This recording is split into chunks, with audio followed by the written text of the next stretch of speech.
महाराष्ट्र के विपक्षी खेमे महाविकास आघाड़ी में सीट शेयरिंग का फार्मूला लगभग तय हो चुका है। सूत्रों के मुताबिक राज्य की 288 सीटों में से 100 सीटों पर उद्धव ठाकरे और 100 सीटों पर कांग्रेस चुनाव लड़ेगी। शरद पवार की पार्टी को 84 सीटें और बची हुई हैं। 4 सीटें सहयोगियों के लिए रखी गई हैं।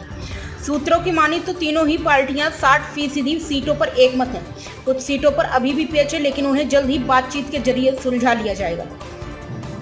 दरअसल महाविकास आघाड़ी में सीट बंटवारे में हो रही देरी पर हाल के दिनों में हुई बयानबाजी।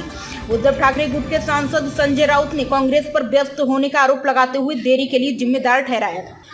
विपक्षी खेमे की कोशिश है कि चुनाव से पहले ज्यादा समय न गवाते हुए सीटों का बंटवारा तय कर लिया जाए, ताकि पार्टियां अपनी अपनी तैयारियों में जुट जाएं।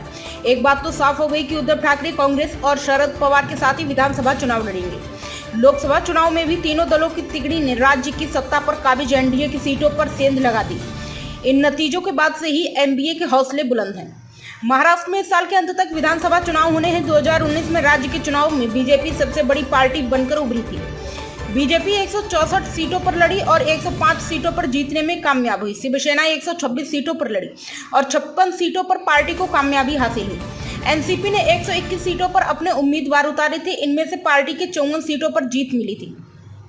कांग्रेस के 147 उम्मीदवारों में से 44 नेता विधायक बने। इस बार विधानसभा चुनाव दिलचस्प होगा।